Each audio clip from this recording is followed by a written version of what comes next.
Lennox will share how I took charge of my life and put an end to my husband Callaway's harmful control.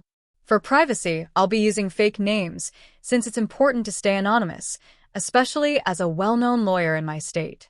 We won't get into all the details of how Callaway and I fell in love, got married, and eventually divorced.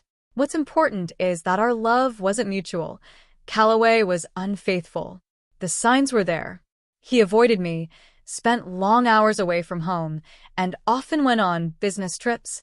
Even though I had my own successful career as a lawyer, Callaway always saw me as a failure because I didn't make as much money as him. One day, during one of his frequent trips, I finally decided to investigate. I found an old laptop of his and stumbled upon a hidden Facebook account, confirming my worst fears. He was having an affair with a beautiful woman, someone he clearly thought was more attractive than me. Callaway often criticized my looks, and it shattered me to know this. Filled with anger and heartbreak, I confronted him as soon as he returned. "Callaway, are you cheating on me?" "I have proof," I demanded. His response was cold and cruel. "Lennox, you're just not interesting to me anymore. You're always wrapped up in your pointless cases, ignoring me. Plus, you're not exactly a supermodel who can keep my attention." Stunned, I shot back. "What are you even talking about, Callaway? I have a demanding job, and you knew that when we got married. I haven't ignored you. It's you who stopped coming home. It's you who shut me out." That's how I discovered his affair. When I finally confronted him, I expected at least some guilt or regret. Instead, his heartless response left me speechless. He shifted the blame onto me, acting as though his cheating was somehow my fault, a claim that made no sense. I wasn't about to let him twist the truth, so I pointed out the flaws in his accusations. Rather than defend himself, Callaway turned even colder. He smirked and said in a chilling tone, "I'm glad you found out, Lennox. Now I don't have to hide her anymore. She's beautiful, and we're going to have a perfect life together after I divorce you. Finally, I can marry someone worthy of my name." His words hit me like a truck. A shiver ran down my spine as I realized he wasn't just thinking about divorce. He was already planning it.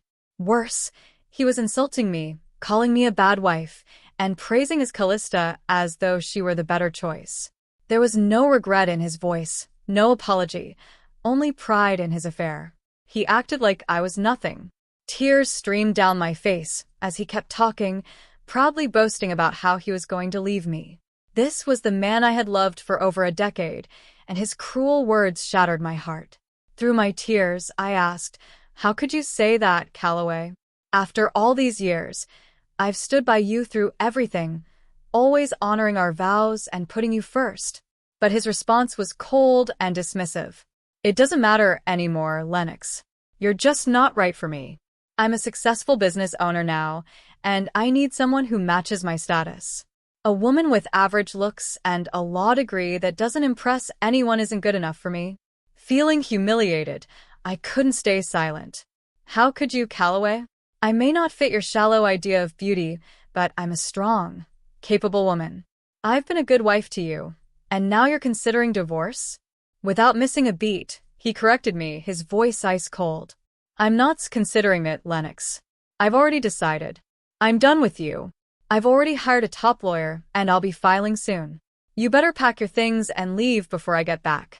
I don't want to see your face around here anymore." A few hours later, a friend of Callaway's showed up at my door with divorce papers. He looked at me with sympathy as I accepted them, closed the door, and broke down. I cried for what felt like hours, realizing that I had wasted years of my life on a man who never truly loved me. But as the tears dried, something inside me shifted. I wasn't going to let this defeat me. I was stronger than that, and I was going to show Callaway exactly what I was capable of. When Callaway's friend handed me those papers, he let slip that Callaway was planning to drag out the divorce. At first, I was confused. But then it hit me, there was a prenuptial agreement. If Callaway cheated, I was entitled to half of his business. In my emotional state, I had forgotten about it. But now it all made sense. Callaway wanted to prolong the divorce, hoping I'd give up and walk away without what was rightfully mine. I wasn't about to let that happen. I immediately contacted his lawyer and set up a meeting. Within 2 days, I moved out of Callaway's house and into my childhood home, which was still in my name. I sent Callaway a text that said, "I've moved all my things out of your house. Don't worry, I took my ugly face and body out of your sight." He responded with more arrogance, boasting about how great his lawyer was. But I stayed calm. "I'm not giving you my share of the business.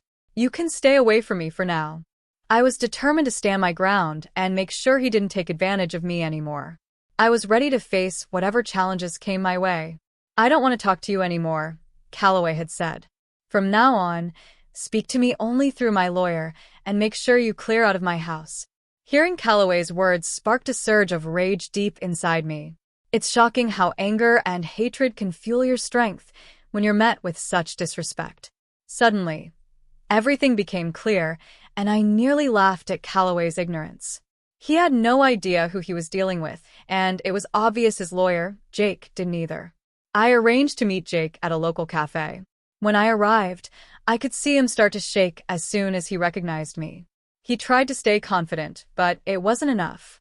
Jake was a decent lawyer, but he hadn't expected to go head-to-head with someone like me. Callaway never thought of me as powerful, so Jake wasn't ready for what was about to happen. Jake's hands trembled as we greeted each other, but I decided not to intimidate him further. It wasn't his fault that I was in this mess. "Hello, Jake. Nice to see you here," I said, watching the surprise on his face. "Ma'am, I didn't expect you to come yourself," Jake stammered, clearly caught off guard by my presence. "The last names don't match because I got married after I became a lawyer. I use my maiden name for professional purposes," I explained calmly. "Oh, I see," Jake muttered, clearly uncomfortable. "So, I assume you plan to drag this case out? Is that what your client told you?" I asked, cutting right to the point. Jake shifted uncomfortably in his seat. "You don't have to answer that, Jake. I've been married to Callaway for over a decade. I know what goes on in that thick head of his," I said, using my years of experience as a lawyer to put the pressure on. Jake fidgeted under my gaze. Trying to give him some clarity, I decided to explain. "Look, I know it's not your fault, so let me tell you what's really going on with this divorce." Jake looked confused. "What do you mean, ma'am?" he asked, clearly not expecting what I was about to say. "Did Callaway happen to tell you that he cheated on me?" I asked, watching his face for any sign that he knew. His expression told me everything. I could see the truth dawning on him. Jake had no idea. "No, he didn't mention anything about that," Jake admitted, flustered. "But he did say you might make some wild claims to ruin him." "Oh, Jake, you poor thing," I said with a sympathetic smile. "Callaway has played you. But you'll be happy to know he thinks you're one of the best lawyers out there. He really believes in you." "That's kind of him to say," Jake replied, his voice full of uncertainty. "But I'll never measure up to you, ma'am. I wish he had told me you were a lawyer as well. He only mentioned that you work at a firm." "That's typical of my husband," I said, shaking my head. "He never appreciated my achievements. He always looked down on my work and never took me seriously. But I was smart enough to make sure we had a prenuptial agreement." Jake's eyes widened in shock. The word prenup seemed to throw him completely off balance. I could tell he hadn't been prepared for this at all. Once again, Callaway had conveniently left out an important detail, hoping I'd forgotten about it. "There's a prenup in this marriage?" Jake asked, looking almost panicked. "Your husband never mentioned that. Do you have any proof, ma'am?" "Oh, I've got plenty of proof," I replied, confident as ever. I brought all the documents with me. I figured Callaway would try to avoid dealing with the consequences of his actions, but not on my watch. "I'd really like to see those papers, ma'am," Jake said nervously. "Also, I'll need proof of the affair if you have any." "Don't worry, Jake," I said smoothly, opening my bag. "I've got everything right here." I handed him all the evidence, messages, photos, legal documents. Everything was carefully prepared and waiting. Jake took his time going through each piece of evidence, studying them thoroughly. As he reviewed the documents, I could see the defeat in his eyes. He knew there was no way Callaway could come out of this without serious consequences. Finally, after what seemed like an eternity, he looked up at me, beaten. "You have solid proof of everything, ma'am," Jake admitted. "I had no idea about any of this." I figured as much, Jake, I said, trying not to gloat. I know how hard it is to deal with clients who aren't being honest, especially when the other side has a strong lawyer. You're right about that, ma'am, Jake sighed. I think that's all we need to discuss for now. I'll need to have a serious talk with my client before we proceed. Someone will contact you soon, though I can't promise it'll be me. I could tell what Jake was hinting at, but I didn't comment. I simply thanked him for his time and left the cafe. As I walked out, I felt a weight lift off my shoulders. I went straight to work and began preparing my own set of documents for the divorce. The sadness I had felt before was gone, replaced by a burning determination to make Callaway pay for what he'd done. Callaway had created this mess, and now he was going to face the consequences. And I knew there was no way he could escape what was coming. Just one day after our meeting, Callaway reached out to me. Even though I told him not to contact me directly, Callaway called me anyway. It was almost funny, though not surprising. I expected this to happen. When I answered, he sounded furious. "What did you say to my lawyer, Lennox?" he barked. I couldn't help but smile. "Oh, look who's calling me after telling me to stay away. What happened with your lawyer, Callaway?" "Stop messing around, Lennox. Tell me what you said to him that made him quit today." "Your lawyer quit today? How sad, Callaway," I said sarcastically. "I guess you should have been honest about what you're dealing with and who you're up against. You don't know what you're talking about. You're a nobody. I won't let you take my family business." "Oh, I'd love to see you try," I replied. "I'll hire a better lawyer than you ever could, and you just wait. I'll destroy you in court. You'll be begging me for mercy." "Well, sounds like a plan, Callaway. Good luck with that," I said, calm as ever. "Just a word of advice. Make sure you tell your new lawyer about your affair and the prenup." With that, Callaway hung up on me. I couldn't help but chuckle. He was in deep trouble, and he didn't even realize it. He tried to find a lawyer, but no one would take him on. My reputation in town was solid, and anyone who was foolish enough to believe his lies would be hit hard with the truth once I showed them the evidence. Callaway claimed he would make me beg for mercy, but I knew it was just a matter of time before he'd be the one begging at my door. And I was right. One morning, as I was getting ready for work, there was a knock at my door. It was early, and I wasn't expecting anyone. To my surprise, when I opened the door, there stood Callaway, looking tired and defeated. I let him in because I didn't want a scene outside my house. I already had enough to deal with. Once inside, I didn't waste any time. "Make it quick, Callaway. I don't have time to waste on you. I don't even know why you're here. We were supposed to communicate only through our lawyers." "Yeah, about that," he mumbled, clearly embarrassed. "I haven't been able to find a good divorce lawyer yet." "Oh, that's unfortunate, Callaway. You better hurry up. I hear your Callista has been dying to marry you." "I'm not worried about her anymore," Callaway said, shaking his head. "Listen, Lennox, we need to talk. You've been sabotaging my chances with every lawyer. It's unfair." I burst out laughing. I couldn't believe he had the nerve to blame me for his problems. This just showed how little he valued me or my profession. He thought throwing money around would make people fall at his feet. "Oh, Callaway, that's a great joke. Let me clear that up for you. I haven't sabotaged anything. Your own stupidity is what's causing your trouble." "I don't get it. What did I even do wrong?" he asked, genuinely confused. "Should I remind you that you lied to your lawyers about the affair and the prenup? That's enough to make them look foolish in court. Do you think any lawyer wants to represent an unreliable client like you? Besides, let's be real. My name holds weight in this town. You might think I'm useless, but I have a solid reputation in this profession." "I know that now, Lennox," Callaway admitted, his voice full of regret. "I've tried being honest with some lawyers, but none of them are willing to take my case." "Well, Callaway, that's what happens when you try to go against an ironclad prenup. You should have thought about your affair before you went ahead with it. But it's too late now. The damage is done. No sane lawyer will take your side. You'll be giving me half of your business." Callaway's face dropped.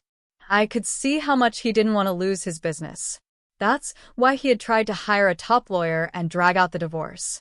His plan was to wear me down until I'd give up and leave without demanding my share of his company. But now, after days of searching, it was clear no one would help him. He was even struggling to find a lawyer who would dare go up against me. Then, as if it was his last option, Callaway started to cry and beg. "Lennox, please. You know how much this business means to me. Don't take it away. You can have everything else, just don't ask for half of the business." "Why not, Callaway? You were the one who insisted on putting that clause in the prenup, the one that says I get half of the business if you cheat. Do you really think I'm going to give up my rights that easily? After all the betrayal you threw in my face, I deserve it." "It was a mistake, Lennox. I swear. The affair, it was a huge mistake. I've even put the relationship on hold because I realize how wrong it was. Maybe we can give our marriage another shot. I'm sure we can make it work." I laughed out loud. The audacity of this man was unbelievable. He was actually asking me to get back together with him, as if I would be stupid enough to consider it. I had already heard the rumors that things between him and his Callista weren't going well. Apparently, she was upset and Callaway wasn't happy either. But if he thought that was enough to make me want to reconcile, he was out of his mind. I had learned my lesson the hard way. Marrying Callaway was a huge mistake, and I wasn't about to make it again. I knew exactly why Callaway was suddenly so desperate to get me back. "You must be delusional to think I'd even consider getting back with you, Callaway. Do you think I'm stupid? I know the only reason you want me back is to avoid splitting your business," I said bluntly. "Lennox, we were happy once. Can't we just look past this mistake and restart our marriage? I'll cut off my Callista, I swear," he pleaded, trying to sound sincere. "There's no need for that, Callaway," I replied, shaking my head. "That woman will be gone the minute she finds out you're not going to be rich anymore after the divorce. As for me, this is my golden opportunity to walk away from this sham of a marriage. I'm actually grateful you showed me your true colors before we ever had kids. Now, you're going to deal with the consequences of your actions." I was done. There was nothing left to say. Callaway kept begging, trying to convince me not to take his business, but his pleas didn't move me in the slightest. All it did was remind me of the countless nights I had cried myself to sleep because of his betrayal. Seeing him in such a pathetic state only brought me a sense of satisfaction, knowing that my revenge was complete. Now, all I wanted was a clean break to start fresh. Well, I got more than I had expected. Karma hit Callaway hard and fast. For weeks, he tried everything to change my mind, begging me to come back home, but I ignored all of it. I wasn't interested in his drama. I was ready to move on. Since Callaway had already filed for divorce, I hired someone from my firm to represent me. I wasn't a divorce lawyer, and I wanted as little interaction with him as possible. After a month of trying to get me back, Callaway realized he had no choice. He was forced to hire a lawyer and agree to a clean break. He knew that if we took this to court, he would be publicly humiliated and end up wasting even more money on legal fees. So he agreed to a mutual divorce. Thanks to the prenup, it was easy for me to get the settlement I deserved. I had plenty of proof that Callaway cheated, and as the prenup stated, he had to give me half of his business. Of course, he wasn't happy about it, but there was no way out, so he signed over half of his company to me. We did offer him a chance to buy me out, but he had no money left. You might be wondering how a big business owner like Callaway ended up with no money. Well, it's simple. He spent it all on his Callista. The funny thing is, she's not taking his calls or texts anymore. I guess she figured out he's not going to be wealthy after the divorce. And now no one else is willing to date her either. Her reputation as a gold digger has spread far and wide. What goes around comes around, right? But the Callista was the least of Callaway's problems. With half of his business gone, his income was cut significantly. He couldn't afford to maintain his big mansion or even keep up with the mortgage, so he was forced to sell it. Now, he's renting a condo, which is a serious downgrade from the luxurious life he once had. He even tried to get back with me again, hoping to regain full control of his business, but that was never going to happen. He'll have to figure out a way to keep things going or save enough money to buy me out. As for me, I'm doing great. I hired someone to manage my share of Callaway's business, and things have been going smoothly. With the extra income from both the business and my law practice, I upgraded my lifestyle and bought myself a new mansion. I'm living my best life, and honestly, I couldn't be happier. All in all, The divorce worked out perfectly for me. Instead of being played by Callaway and his Callista, I ended up turning the tables, ruining their lives, and bettering mine.